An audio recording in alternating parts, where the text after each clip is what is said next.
Lunes 9 de marzo de 2026. Tres mensajes del Evangelio de hoy, tomados del Evangelio de San Lucas, capítulo 4, versículos del 24 al 30.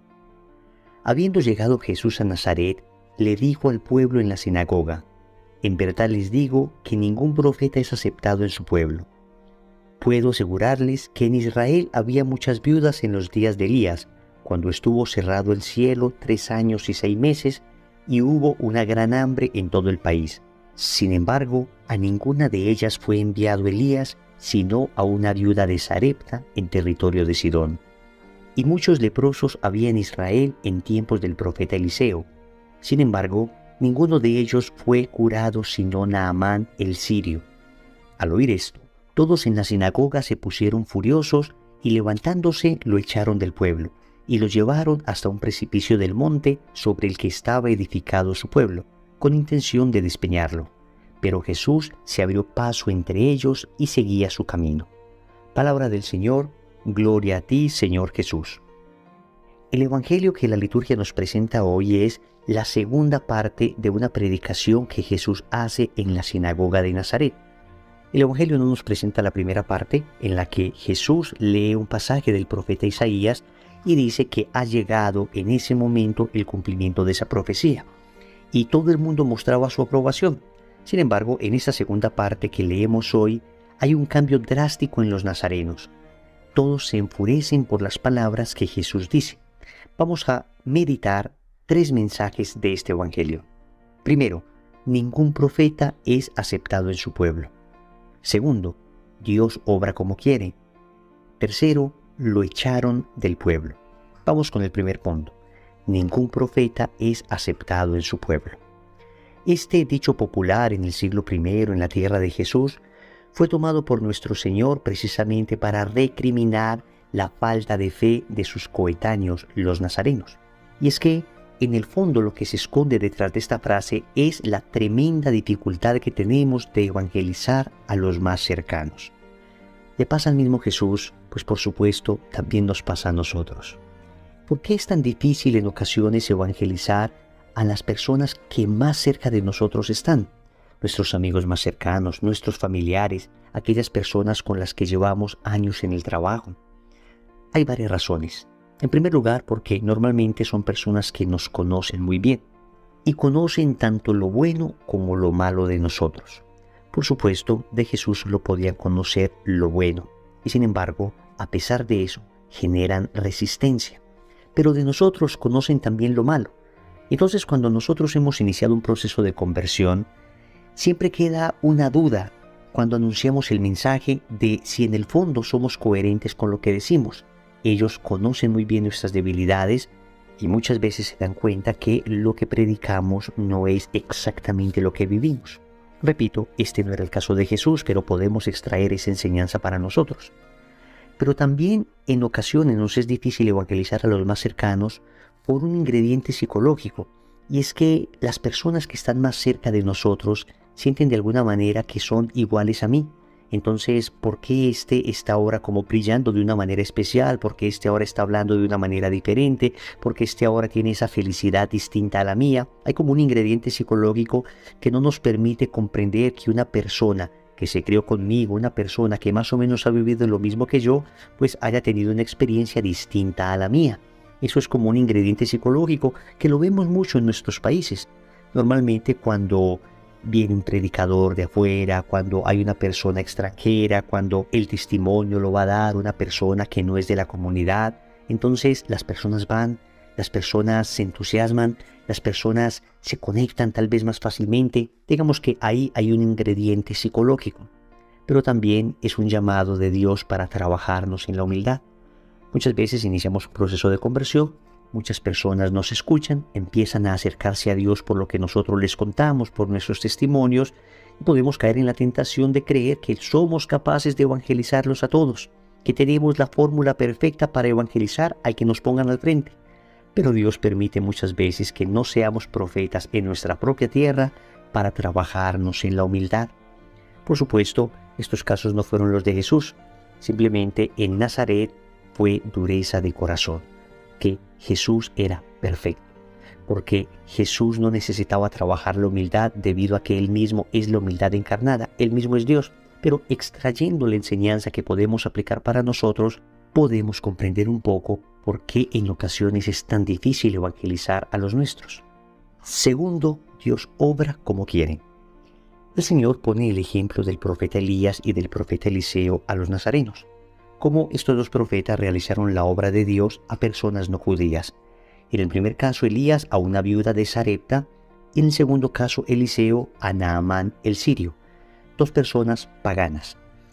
Y esto chocó bastante a los coetáneos de Jesús, porque con esto el Señor les estaba mostrando que Él obra como quiere. Él obra cuando quiere, donde quiere, con quien quiere, y nos quita de alguna manera esa lógica que nos mantiene en unos esquemas. Él es experto en destrozar nuestros esquemas.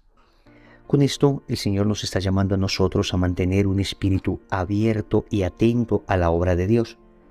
Muchas veces nosotros queremos limitar la obra de Dios al tamaño de nuestra cabeza, cuando lo que debemos hacer es ampliar nuestra cabeza al tamaño de la obra de Dios. Es decir, Dios siempre nos supera. Dios siempre, repito, destroza nuestros esquemas. Claro que existe una doctrina, claro que existe una moral, claro que existe una iglesia, y sin embargo, Dios se inventa tantos caminos para atraer hacia Él a todo el mundo.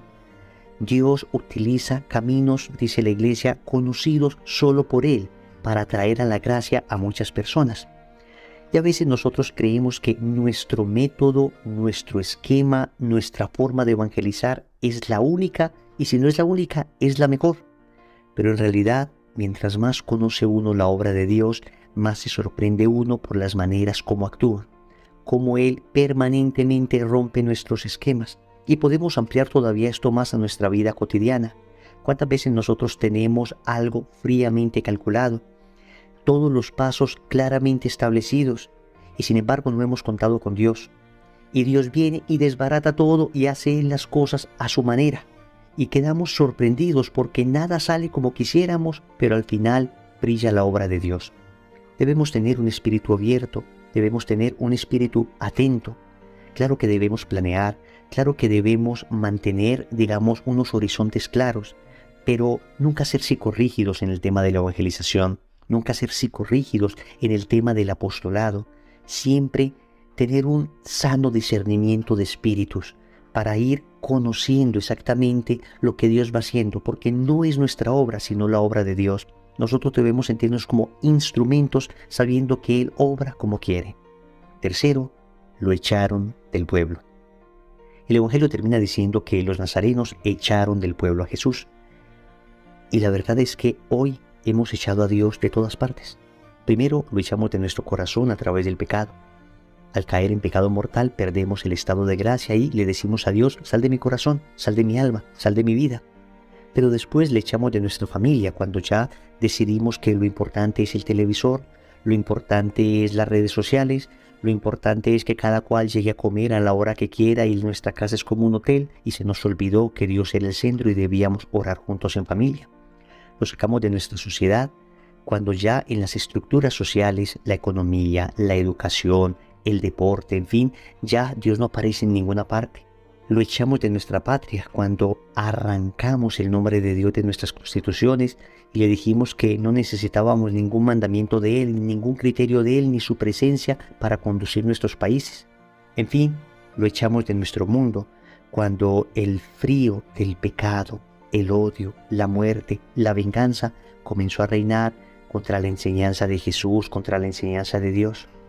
Hemos echado a Dios de nuestra vida y hoy estamos pagando las consecuencias.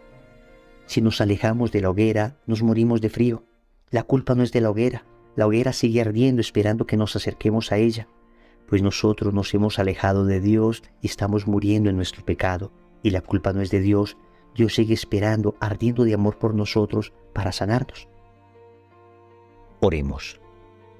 Amado Señor, te pido fortaleza para poder soportar todos los ataques, las calumnias, los sufrimientos que me implica el seguirte. Son especialmente dolorosos aquellos que vienen de la propia familia. Te suplico que pueda ser un verdadero testimonio para ellos, de tal manera que siendo luz, ellos puedan encontrarte a ti, que siendo sal de la tierra, ellos puedan empezar un proceso de conversión. Solo no soy capaz, pero si tu Espíritu viene a mí, entonces podré ser testimonio. Dame la fortaleza para resistir aquellos momentos en que los ataques parecieran desanimarme. Solo en ti, Señor, encuentro la fuerza. Te agradezco también porque obras como quieres, de la manera que quieres. Te suplico que me concedas la docilidad suficiente para aceptar esto. Te suplico, Señor, que no se haga mi voluntad, sino la tuya. Finalmente, te pido perdón, Señor, porque como sociedad te hemos expulsado afuera de nuestros países, te hemos expulsado de nuestras constituciones, te hemos expulsado de nuestro lenguaje, de nuestro corazón. Hoy te suplico, Señor, que vuelvas a reinar en mi corazón, que vuelvas a reinar en mi sociedad, que vuelvas a reinar en mi país. Señor, dame lo que me pides y pídeme lo que quieras. Amén. Recordemos entonces. Primero, ningún profeta es aceptado en su pueblo. Segundo, Dios obra como quiere. Tercero, lo echaron del pueblo. Compromiso. Vamos a rezar el rosario de hoy pidiendo por la conversión de nuestros familiares. En el nombre del Padre, y del Hijo, y del Espíritu Santo. Amén.